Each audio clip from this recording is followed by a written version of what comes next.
friends, welcome to Secret of Samil. இன்னைக்கு நம்ம பார்க்க போறது என்னோட வெர்ஷன் ஆஃப் சாம்பார் சாதம் அப்படின்னு சொல்லலாம்.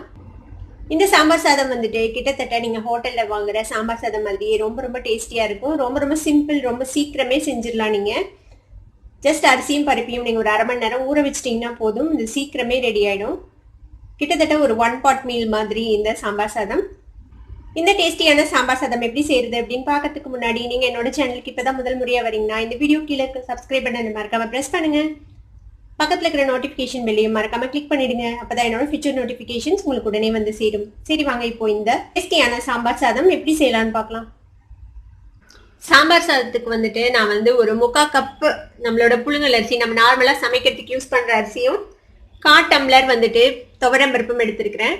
அளவு எப்படின்னா, 1 கப் அரிசி எடுத்தீங்கன்னா 1/2 கப் பருப்பு போடணும். அந்த அளவு உங்களுக்கு நான் வந்து இன்னைக்கு ரெண்டும் சேர்ந்து 1 கப் வர மாதிரி அளவு எடுத்திருக்கிறேன். 3/4 கப் அரிசி, 1/4 கப் பருப்பு, துவரம் பருப்பு எடுத்திருக்கிறேன். இது வந்துட்டு ஒரு அரை மணி நேரம் முன்னாடி தண்ணியில போட்டு ஊற வச்சு எடுத்து வச்சிடுங்க. நான் ஊற வச்சு எடுத்து இப்போ 2-3 வாட்டி களைஞ்சு எடுத்து வச்சுட்டேன். இந்த இதைய ஊறி இருக்கு இப்போ நல்லா. இப்போ இதை என்ன செய்யலாம்னா குக்கர்ல போட்டுடலாம். இந்த குக்கர்ல சேர்த்துக்கோங்க இந்த அரிசியும் பருப்பும். இதுக்கு தண்ணி என்ன அளவுல நம்ம ஊத்துவோம்னா கிட்டத்தட்ட பொங்கலுக்கு வைக்கிற மாதிரி தான். இப்போ நான் வந்துட்டு பருப்பு அரிசி ரெண்டும் சேர்ந்து 1 கப் எடுத்துருக்கிறேன்னா நான் 4 கப் தண்ணி வைக்க போறேன். ஒருவேளை ரொம்ப பழைய அரிசியா இருந்ததுன்னா தண்ணி இன்னும் கொஞ்சம் சேர்த்து வச்சுக்கணும். நான் வந்து நார்மலா அரிசிக்கு 1 கப் அரிசிக்கு வந்துட்டு 2 டம்ளர் வைப்பேன். இன்னைக்கு அரிசி பிளஸ் பருப்பு ரெண்டுக்கும் சேர்த்து 4 கப் தண்ணி வைக்க போறேன். இப்போ இது கூடவே வந்துட்டு நாம வந்துட்டு கொஞ்சம் வெஜிடபிள்ஸ் ஆட் பண்ணிக்கலாம். நல்லா இருக்கும் சாம்பார் சாதத்துல வெஜிடபிள்ஸ் இருந்துச்சுன்னா. இல்லாமையும் செய்யலாம். உங்ககிட்ட காய்கறி இல்லைன்னா நீங்க காய்கறி விட்டுட்டு மித்ததெல்லாம் போட்டு செய்யுங்க.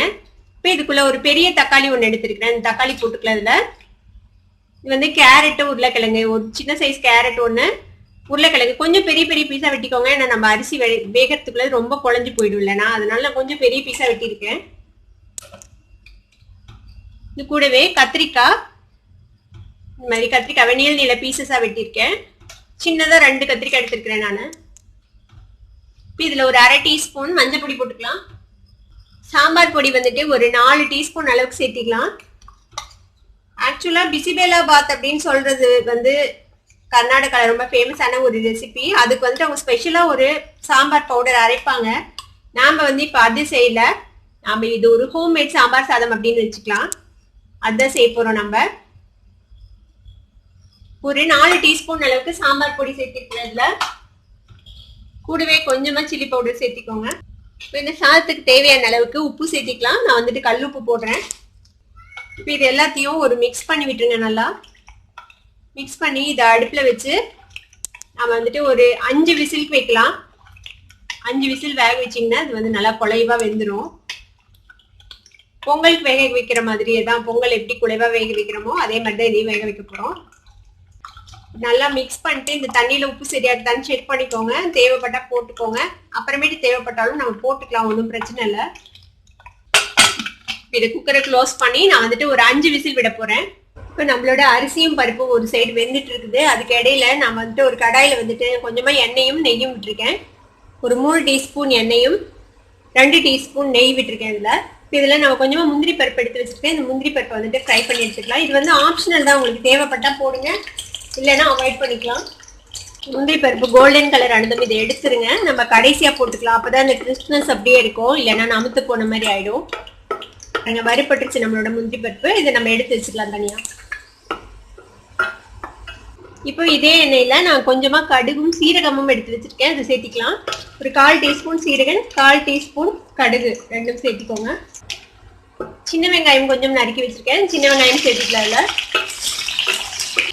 இது கூடவே கொஞ்சமா பெருங்காயத்தூள் ஆட் பண்ணிக்கலாம்.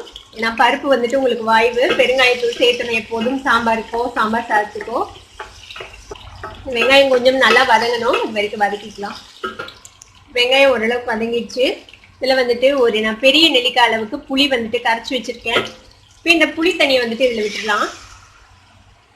இந்த புளி தண்ணியை வேக வைக்கும் போதே விடக்கூடாதா, அரிசி வேக வைக்கும் போதே அப்படின்னு உங்களுக்கு ஒரு கேள்வி வரலாம். ஆனா இந்த புளி தண்ணியை அப்பயே விட்டோம்னா அரிசி வந்துட்டு சரியா வேகாது, ஒரு மாதிரி மொட்டையா நிற்கும், விதையா இருக்கும். அதனாலதான் நம்ம வந்து அதுல ஆட் பண்ணல புளித்தண்ணி. புளித்தண்ணி எப்போதும் கடைசியா தான் ஆட் பண்ணணும். இப்போ இந்த புளித்தண்ணி வந்துட்டு பச்சை வாசனை போக இதுல கொதிக்கட்டும். இப்போ நம்மளோட புளி பாருங்க கொஞ்சம் சுண்டிடுச்சு, பச்சை வாசனை எல்லாம் போயிடுச்சு. இப்போ இதை ஆஃப் பண்ணிடலாம். நம்மளோட அந்த அரிசியும் பருப்பும் ரெடி ஆகட்டும். அப்புறம் எடுத்து இதில் மிக்ஸ் பண்ணிடலாம். இங்க பாருங்க நம்மளோட சாதம் வந்துட்டு நல்லா குலைவா வெந்துடுச்சு, சாதமும் பருப்பும். காய்களும் தெரியுது பாருங்க, ரொம்ப மேஷ் ஆகல. இதை வந்து போட்டு ரொம்ப நம்ம மேஷ் பண்ணக்கூடாது. ரொம்ப மேஷ் பண்ணோம்னா எல்லாம் காயெல்லாம் உடஞ்சு போயிடும். இப்போ நம்ம ரெடி பண்ணி வச்சிருக்கிற இந்த தாளிப்பு ரெடி பண்ணி வச்சிருக்கோம்ல, இப்போ இதுக்குள்ள வந்துட்டு இதை நம்ம மிக்ஸ் பண்ணிடலாம். இந்த குக்கர்லயே கொஞ்சமா தண்ணி ஆட் பண்ணி அந்த தண்ணியோட இதுல விட்டுடலாம். இதை நல்லா மிக்ஸ் பண்ணி விடுங்க அந்த புளி தண்ணியோட சேர்த்து. வந்துட்டு உப்பு செக் பண்ணிக்கோங்க, உப்பு எல்லாம் சரியா இருக்குதா அப்படின்னு. தேவைப்பட்டா இப்ப நீங்க ஆட் பண்ணிக்கலாம் உப்பு. எவ்வளவு சீக்கிரமா நம்மளோட சாம்பார் சாதம் ரெடி ஆயிடுச்சு. இது கிட்டத்தட்ட ஒரு 1 pot மீல் மாதிரி தான். ஒரு தாளிப்பு மட்டும் நம்ம வெளியில வச்சு செய்யறோம், அவ்வளவுதான். இதுல இது ஆறுனா இன்னும் கெட்டி ஆயிடும். இப்போ வந்து தளர்வா இருக்குது. உங்களுக்கு இன்னும் கொஞ்சம் தண்ணி வேணும்னா கூட நீங்க வந்துட்டு ஆட் பண்ணிக்கலாம். இதுல இப்போ என்ன செய்யலாம்னா இதுல ஒரு 2 டீஸ்பூன் அளவுக்கு நெய் விட்டுக்கோங்க. நெய்யும் மிக்ஸ் பண்ணி விட்டுருங்க. புளியும் வேக வச்சிட்டோம். இது ரொம்ப நேரம் நீங்க வந்துட்டு போட்டு வேக வைக்க தேவையில்லை. இப்போ புளியும் பச்சை வாசனை எல்லாம் போயிடுச்சு, அவ்வளவுதான். நம்மளோட சாம்பார் சாதம் ரெடி ஆயிடுச்சு. இப்போ இதுக்கு மேல நான் கொஞ்சமா தேங்காய் துருவல் வச்சிருக்கேன். உங்களுக்கு தேங்காய் பிடிக்கும்னா கொஞ்சம் நிறைய கூட ஆட் பண்ணலாம். நான் இன்னைக்கு கொஞ்சமா ஆட் பண்றேன், சும்மா ஒரு டெக்கரேட்டிவ் பர்பஸ்க்காக. கொஞ்சமா தேங்காய் துருவல், கொஞ்சமா கொத்தமல்லி தழை சாப் பண்ணி வச்சிருக்கேன், அதையும் சேர்த்திடுங்க. அவ்வளவுதான், நம்மளோட சாம்பார் சாதம் சுடு சுட ரெடி ஆயிடுச்சு. அடுப்பு ஆஃப் பண்ணிடலாம். இப்போ நம்மளோட சாம்பார் சாதத்தை ஒரு பவுலுக்கு மாத்தியாச்சு. இதுல நம்ம வறுத்து வச்சிருக்கிற இந்த முந்திரி பருப்பையும் நான் மேல வந்துட்டு சும்மா கார்னிஷ் மாதிரி போட்டிருக்கேன். நீங்க அப்படியே உள்ள போட்டு மிக்ஸ் பண்ணிடலாம். இந்த டேஸ்டியான சாம்பார் சாதத்தை நீங்க வந்துட்டு சிப்ஸ் இல்லை அப்பளம் வடகம் எது வேணா வச்சு சர்வ் பண்ணலாம். ரொம்பவே நல்லா இருக்கும். ஆனியன் ரைத்தா கூட பரிமாறலாம், அதுவும் ரொம்ப சூட் ஆகும் இந்த சாம்பார் சாதத்துக்கு. இந்த டேஸ்டியான ஈஸியான சாம்பார் சாதத்தை நீங்களும் ட்ரை பண்ணி பார்த்துட்டு எப்படி இருந்தது அப்படின்னு கமெண்ட்ஸ்ல ஃபீட்பேக் கொடுங்க. இந்த வீடியோ உங்களுக்கு பிடிச்சிருந்ததுன்னா சப்ஸ்கிரைப் பண்ணுங்க, பக்கத்துல இருக்கிற பெல் ஐகானை கிளிக் பண்ணுங்க. அப்பதான் என்னோட நோட்டிபிகேஷன்ஸ் உங்களுக்கு உடனே வந்து சேரும். லைக் பண்ணுங்க, ஷேர் பண்ணுங்க. தேங்க்யூ ஃபார் வாட்சிங் this video viewers. Bye bye.